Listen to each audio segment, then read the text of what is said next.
Hello, જાગૃત અવાજમાં તમારું સ્વાગત છે. મારું નામ છે ચિંતન અખાણી. યસ, આપણે આજે ન્યૂટનનો સેકન્ડ લો ભણશું. ફર્સ્ટ લો પતી ગયો, લો ઓફ ઇનર્શિયા, જડત્વનો નિયમ કહેવાતો હતો. બરોબર. હવે આપણે વાત કરી રહ્યા છીએ કોની? સેકન્ડ લો ઓફ મોશનની. કોની વાત કરશું આપણે બેટા? સેકન્ડ લો ઓફ મોશનની. અને પછી થર્ડ લો જોઈ લઈશું. બરોબર. આ લેક્ચરમાં સેકન્ડ લો અને થર્ડ લો બંને આપણે અહીંયા કમ્પ્લીટ કરશું. Second law of motion. Second law of motion કેમ જરૂર પડી? કે આપણને ખબર પડી કે ભાઈ બાહ્ય બળ જે છે, જે આપણે અનબેલેન્સ્ડ ફોર્સ લગાડીએ છીએ, એ અનબેલેન્સ્ડ ફોર્સના કારણે શું થાય છે? વેગમાં ફેરફાર થાય છે, વેલોસિટીમાં ચેન્જ આવશે. મેં તમને કીધું એમ, જો ધારો કે કોઈ એક બોલ 5 મીટર પર સેકન્ડથી આગળ વધી રહ્યું છે અને જ્યાં સુધી એની પર કોઈ અનબેલેન્સ્ડ ફોર્સ ના લાગે ત્યાં સુધી એની સ્પીડ આની યાદ રહે. બટ અનબેલેન્સ્ડ ફોર્સ લાગે તો એની સ્પીડમાં ચેન્જ થાય, એની વેગમાં ફેરફાર થાય. બરોબર. એના વેલોસિટીમાં ચેન્જ આવે. એટલે કે બળ લગાવવાથી ડાયરેક્શન પણ ચેન્જ થઈ શકે, ફોર્સ લગાવવાથી ડાયરેક્શન પણ ચેન્જ થઈ શકે, અને ફોર્સ લગાવવાથી વેલ્યુ પણ ચેન્જ થઈ શકે.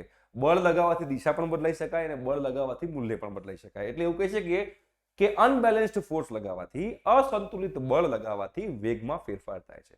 તો કેવી રીતે ફેરફાર થાય છે, કેટલો ફેરફાર થાય છે, એ આપણે ખાસ અહીંયા આગળ સમજવાની જરૂર છે. અને કેવી રીતે આખું આ ઇક્વેશન આવ્યું છે, બધાને ખબર છે કે F બરાબર ma છે.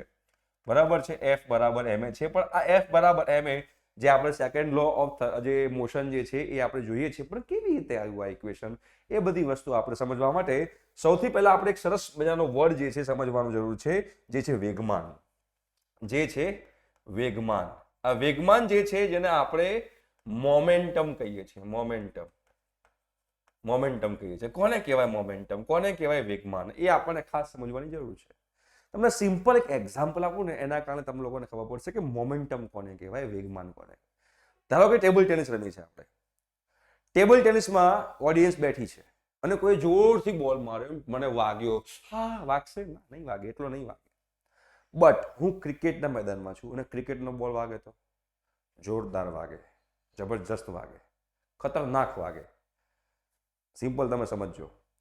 એવી જ રીતે અહીંયા આગળ રોડ સાઈડ હું ઊભો છું અને સાયકલ આવી 5 મીટર પર સેકન્ડથી, અને ટ્રક આવ્યું 5 મીટર પર સેકન્ડથી, અહીંયા આગળ હું ઊભો છું, સાયકલ આવે છે 5 મીટર પર સેકન્ડથી અને ટ્રક પણ આવે છે 5 મીટર પર સેકન્ડથી. પણ મારે શેનથી ડરવું જોઈએ? મારે ટ્રકથી ડરવું જોઈએ, સાયકલથી નહીં.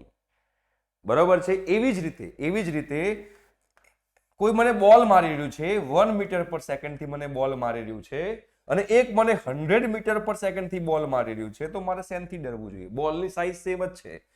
બોલની સાઈઝ ધારો કે 50 ગ્રામ એવું માની લઈએ, અને આ બોલની સાઈઝ પણ 50 ગ્રામ જ છે. આ બોલની સાઈઝ જે છે, એટલે કે એનું વજન જે છે 50 ગ્રામ જ છે. બંનેનું વજન 50 ગ્રામ છે.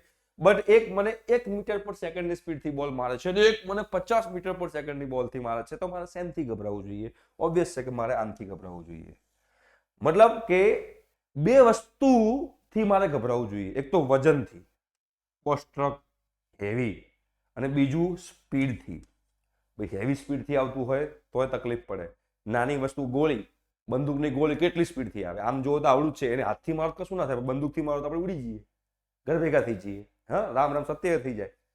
તો મતલબ કે અહીંયા આગળ ટ્રક અને બંદૂકની ગોળી બે એક્ઝામ્પલ આપ્યો. મતલબ કે માસ અને વેલોસિટી એ બંનેથી આપણે ડરવું જોઈએ. તો આ લોકોએ માસ અને વેલોસિટી નું મલ્ટિપ્લિકેશન વાળી એક ક્વોન્ટિટી આપી, એક ભૌતિક રાશિ આપી, જેને આપણે કહીએ છીએ મોમેન્ટમ, જેને કહીએ છીએ આપણે વેગમાન. જેનો સિમ્બોલ જે છે બેટા, એ સિમ્બોલ છે P. P is equal to આપણે mv લખી શકીએ. આ જે P is equal to mv છે, જેને આપણે વેગમાન કહીએ છીએ, જેનું વેગમાન વધારે હોય એનાથી ડરવું જોઈએ. વેગમાન એટલે કે મોમેન્ટમ. વેગમાન એટલે શું બેટા? વેગમાન એટલે કે મોમેન્ટમ. હવે અહીંયા v શું છે? તો v તમારી વેલોસિટી છે. v જે છે એ તમારી વેલોસિટી છે. v તમારી વેલોસિટી હોય એટલે કે શું છે? વેગ છે. વેગમાન વેગ છે. વેલોસિટી કેવી છે? વેલોસિટી સ્કેલર નહીં પણ વેક્ટર ક્વોન્ટિટી છે બેટા. વેલોસિટી વેક્ટર ક્વોન્ટિટી છે, એટલે કે વેગ સદિશ રાશિ છે. જો વેગ સદિશ રાશિ હોય તો વેગમાન બી કેવી રાશિ હોય? એ કેવી હશે? એ વેક્ટર ક્વોન્ટિટી હશે, એટલે કે સદિશ રાશિ છે. બરાબર, દિશાનું મહત્વ છે. કેમ દિશાનું મહત્વ છે? અંદર વેલોસિટી છે એટલે, અંદર વેગ છે એટલે. તો આ થઈ ગયું તમારું વેગમાન. વેગમાન એટલે કે માસ ઇન્ટુ વેલોસિટી, દળ ગુણ્યા વેગ. દળ ગુણ્યા વેગને આપણે વેગમાન કહીએ, માસ ઇન્ટુ વેલોસિટીને આપણે વેગમાન કહીએ. જેની મોમેન્ટમ વધારે, જેનું મોમેન્ટમ વધારે એ જે છે તકલીફવાળું કામ કરે, એટલે એમાં એનર્જી વધારે હોય, આપણે એવું બી કહી શકીએ. બરોબર, એ વધારે આપણને હર્ટ કરી શકે જોરથી આવતું હોય તો. બરોબર, તો આપણને ખબર પડી જાય કે મોમેન્ટમ જે છે એ વેક્ટર ક્વોન્ટિટી છે, સદિશ રાશિ છે. અને યસ, હવે આનો આપણે યુનિટ પણ ખબર હોવી જોઈએ. વેગમાનનો યુનિટ શું છે, એકમ શું છે? તો આપણને ખબર છે m ઇન્ટુ v છે. તો m શું છે? m એટલે કિલોગ્રામ, v એટલે મીટર પર સેકન્ડ. તો કિલોગ્રામ મીટર પર સેકન્ડ એ આનો યુનિટ છે. કોનો યુનિટ છે? વેગમાનનો, એટલે કે મોમેન્ટમનો. અને આ મોમેન્ટમ પરથી આપણે આ જે second law of thermodynamics, thermodynamics કેમ ભૂલાઈ જાય છે? થર્મોડાયનેમિક્સ બી આવે છે એટલે આગળ. સેકન્ડ લો ઓફ મોશન જે છે એ આપણે લાવી શકીએ છીએ. કેવી રીતે લાવી શકીએ છીએ? કે હવે કેવી રીતે આમાં ચેન્જ, વેગમાનમાં કેવી રીતે ચેન્જ આવે? તમે જો વેગમાનમાં કેવી રીતે ચેન્જ આવે તમે સમજો. તો વેગમાનમાં ચેન્જ લાવવો હોય, ધારો કે ઇનિશિયલ વેલોસિટી v1 છે, ધારો કે ઇનિશિયલ વેલોસિટી v1 છે, એટલે કે વેગ v1 છે, અને ફાઇનલ વેલોસિટી v2 છે, તો એ વેગ v2 છે. તો એનું ઇનિશિયલ વેગમાન શું થશે? mv1, અને ફાઇનલ વેગમાન શું થશે? mv2. એટલે કે ઇનિશિયલ મોમેન્ટમ mv1 અને ફાઇનલ મોમેન્ટમ mv2. અને તમે જોશો અહીંયા આગળ તો તમને ખબર પડશે કે ચેન્જ ઇન મોમેન્ટમ, એટલે કે ચેન્જ ઇન મોમેન્ટમનો મતલબ શું થયો? કે વેગમાનમાં થતો ફેરફાર એ શું છે? એક આવો છે mv2 માઇનસ mv1. આ તમારો વેગમાનમાં થતો ફેરફાર છે. શું છે? વેગમાનમાં થતો ફેરફાર.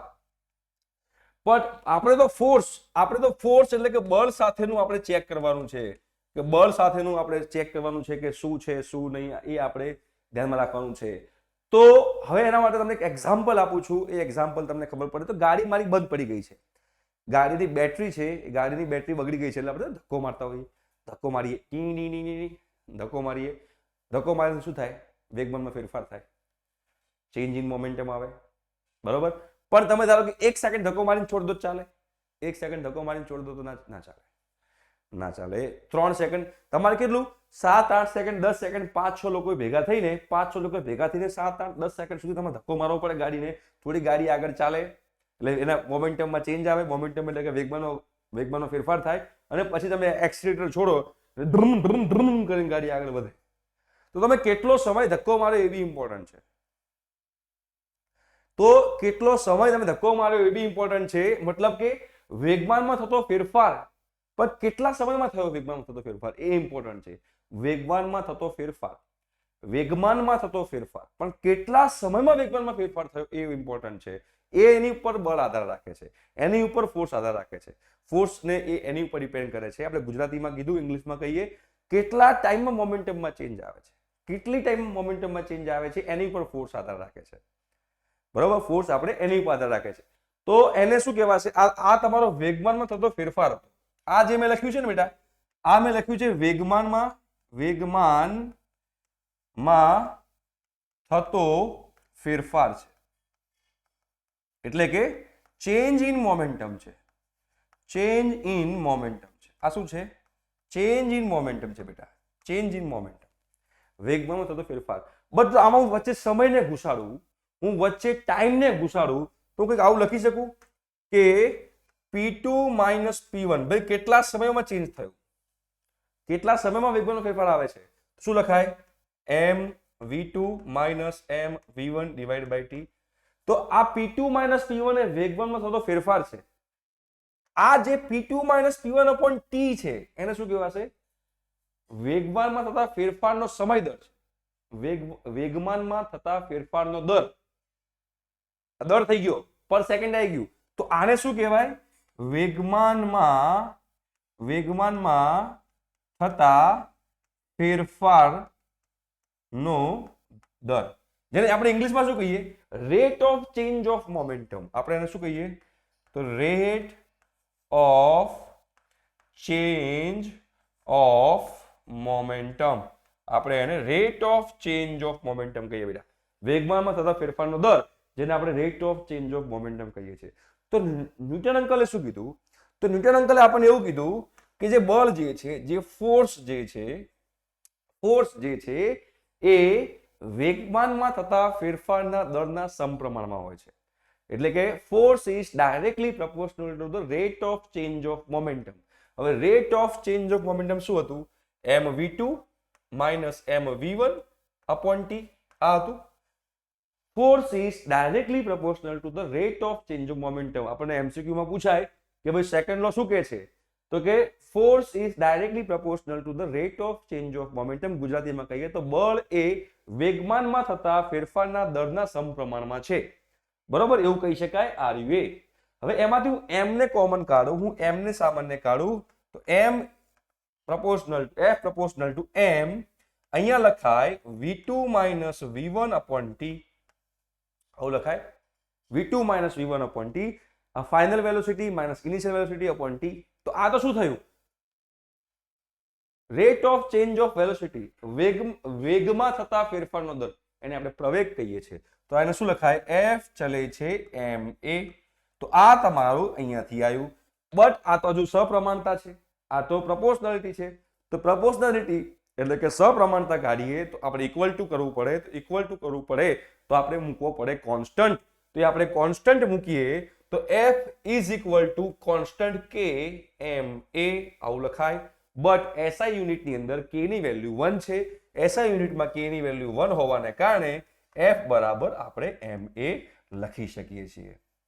ધીસ ઇઝ સેકન્ડ લો, ન્યૂટનનો સેકન્ડ લો છે. બરોબર છે? f બરાબર ma. Rate of change of momentum.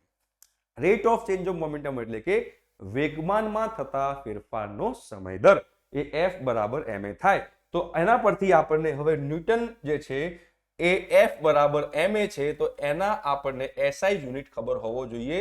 SI unit છે ન્યૂટન. અને બીજો આપણે કરવો હોય તો m ને શું કહેવાય? કિલોગ્રામ કહેવાય. આ a છે તેને કહેવાય મીટર પર સેકન્ડ સ્ક્વેર. તો kilogram into metre per second square એ પણ આપણે લઈ શકીએ. એ પણ આપણે લઈ શકીએ. રાઈટ? આ પણ આપણે લઈ શકીએ. તો આ થઈ ગયો તમારો સેકન્ડ લો. આ બીજે ક્યાં જોવા મળે?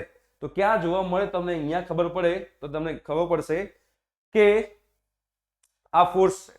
હવે આપણે ક્રિકેટ રમતા હોઈએ તો ક્રિકેટ રમતા હોઈએ ત્યારે ઊંચો બોલ આવે તો આપણે આમ પકડી, આમ આમ પકડી. તમે કોઈ દિવસ આમ પકડ્યો? ના. તમે કોઈ દિવસ આમ નહીં પકડો. આવા દો, આવા દો, આવા દો, આવા દો, આવા દો, એમ નહીં. તમે આમ કરશો. કેમ આમ કરશો? તમારો બોલ જેવો હાથમાં પડે છે, તમારો જેવો બોલ આમ રાખ્યું હોય અને જેવો બોલ હાથમાં પડે છે તો ફટ દઈને વેલોસિટી 0 થઈ જાય.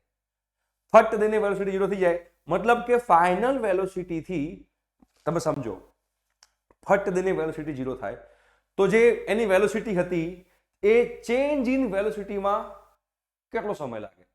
એટલે કે ઇનિશિયલ વેલોસિટી ધારો કે હતી, તમે સમજો ઇનિશિયલ વેલોસિટી ધારો કે છે 100 મીટર પર સેકન્ડ. કોઈ બોલ ઉપરથી નીચે આવી રહ્યો છે, કોઈ બોલ છે ઉપરથી નીચે આવી રહ્યો છે, એની ઇનિશિયલ વેલોસિટી છે 50 મીટર પર સેકન્ડ. અને ફાઇનલ કેટલી હશે? ફાઇનલ 0 હશે. ફાઇનલ 0 હશે. તો આમને આમ પકડી રાખું, આમને આમ પકડી રાખું તો શું થાય? ફટ દઈને 0 થાય. ફટ દઈને 0 થાય મતલબ કે 50 મીટર પર સેકન્ડ થી 0 સુધી પહોંચવા માટે લાગતો સમય કેટલો હશે? બહુ જ ઓછો. ધારો કે t.01 સેકન્ડ લઈ લો, 0.1 સેકન્ડ. તો આ ફોર્સ છે, આ ફોર્સ છે. હવે તમે જોશો v2 minus v1 upon t, તો v2 0 મૂકી દો, v1 આ મૂકી દો, t 0.1 મૂકો તો શું થાય? તો 0.1 મૂકી દો તો શું થાય? જો 0 માઇનસ 50 upon 0.1 મૂકો. ફોર્સ બરાબર શું લખાશે? 0 માઇનસ 50 upon m. તો m ધારો કે 1 કિલોગ્રામ છે એવું માન લઈએ. બોલનું વજન 1 કિલોગ્રામ છે એવું માન લઈએ. આમ તો હોય નહીં પણ માન લઈએ કે 1 કિલોગ્રામ છે. તો 0 માઇનસ 50 છેદમાં 0.1, તો આનો આન્સર આવશે 500 ન્યૂટન. બોસ એની પર 500 ન્યૂટનનો ફોર્સ લાગશે. 500 ન્યૂટનનો ફોર્સ લાગશે જો તમે આવી રીતે બોલ પકડી રાખો. બટ હું સેકન્ડ સ્ટાઇલ અપનાવું. સેકન્ડ સ્ટાઇલ કેવી રીતે અપનાવું? કે ઉપરથી બોલ આવે છે, મેં કેચ પકડ્યો પણ મેં કેચ આમ પકડ્યો. હું કેચ આમ પકડું છું મતલબ કે મારા હાથમાંથી આવીને આટલા સુધી પણ વેલોસિટી 0 નહીં થઈ હોય અને અહીંથી આટલા સુધી પહોંચ્યો પછી બોલની વેલોસિટી 0 થઈ હશે. મતલબ કે બોલની વેલોસિટી 0 થવામાં કેટલો સમય લાગશે? 0.1 કરતા વધારે સમય લાગશે એ કેસમાં. આમાં બોલની વેલોસિટી 0 થવામાં વધારે સમય લાગશે. માન લઈએ કે 1 સેકન્ડ લાગ્યું. માન લઈએ કે એમાં 1 સેકન્ડ લાગ્યું. કેટલું લાગ્યું બેટા? 1 સેકન્ડ. તો અહીંયા મૂકો 1 સેકન્ડ તો શું થઈ જાય? 50 ન્યૂટન થઈ ગયું.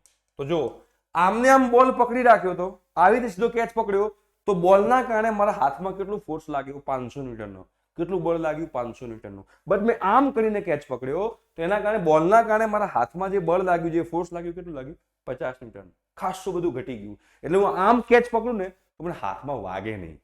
આમને આમ ઉભા રહીને પકડો તો હાથમાં વાગે. સાયન્સ છે. બધાને કે શોખ નથી આમ કેચ પકડવાના, એ શોખ નથી. This is science.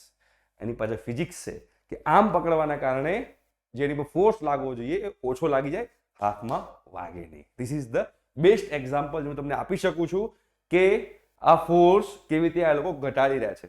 બરાબર? ક્લિયર થઈ ગયું? તો this is second law of motion, જેમાં F બરાબર ma આપણને ખબર હોવી જોઈએ, kilogram metre per second square ખબર હોવી જોઈએ, rate of change of momentum એટલે કે વેગમાનમાં થતા ફેરફારનો દર. વેગમાન કોને કહેવાય મેં કહી દીધું. વેગમાન સદિશ રાશિ છે એટલે કે મોમેન્ટમ વેક્ટર ક્વોન્ટિટી છે. ઓકે, એ પણ તમને ખબર હોવી જોઈએ. આ બધી વસ્તુ મેં તમને કીધી સેકન્ડ લો ઓફ મોશનની અંદર. અને થર્ડ લો ઓફ મોશનમાં ખાલી સ્ટેટમેન્ટ જ છે. પછી આગળ આપણે MCQ આવશે તો આપણે જોઈશું શું કહે છે કે ભાઈ એક્શન એ તો હવે એક આ થર્ડ લો ઓફ મોશન એક જગ્યાએ ખોટો પડે છે, હસબન્ડ વાઈફમાં. બરોબર છે? વાઈફ જે એક્શન કરે હસબન્ડ સેમ રિએક્શન ના આપી શકે, બાકી હસબન્ડની દાવ થઈ જાય. બાકી બધે ન્યૂટનનો થર્ડ લો લાગુ પડે છે. Action and reaction are equal and opposite. આઘાત અને પ્રત્યાઘાત સમાન મૂલ્યના અને પરસ્પર વિરુદ્ધ દિશાના હોય છે. એ આપણો થર્ડ લો છે. બંદૂકની ગોળી તમે છોડો છો તો ખભા ઉપર અહીંયા સેમ બેક પાછું લાગે છે. જો તમે પ્રોપરલી તમે બંદૂકની ગોળી ના છોડી શકો તો તમારા ખભામાં ફ્રેક્ચર થઈ જાય. આઘાત અને પ્રત્યાઘાત સેમ મૂલ્યના અને પરસ્પર વિરુદ્ધ દિશાના હોય છે. એટલે કે action and reaction are same, બરોબર, બટ ઓપોઝિટ ઇન ડાયરેક્શન. આ હતો થર્ડ લો. બરોબર? તો આપણે ન્યૂટનનો ફર્સ્ટ લો જોઈ લીધો, ન્યૂટનનો સેકન્ડ લો જોઈ લીધો, ન્યૂટનનો થર્ડ લો જોઈ લીધો. મોમેન્ટમ શું છે, ચેન્જ ઇન મોમેન્ટમ શું છે, rate in change in momentum શું છે, વેગમાન શું છે, વેગમાનનો ફેરફાર શું છે અને વેગમાનના ફેરફારનો દર શું છે, એ આપણે બધી વસ્તુ અહીંયા આગળ સમજી લીધી. તો આઈ હોપ સો કે તમને હવે લોઝ ઓફ મોશનમાં કોઈ તકલીફ પડશે નહીં, એટલે કે ગતિના નિયમોમાં તમને કોઈ તકલીફ પડશે નહીં. Okay, thank you so much. By.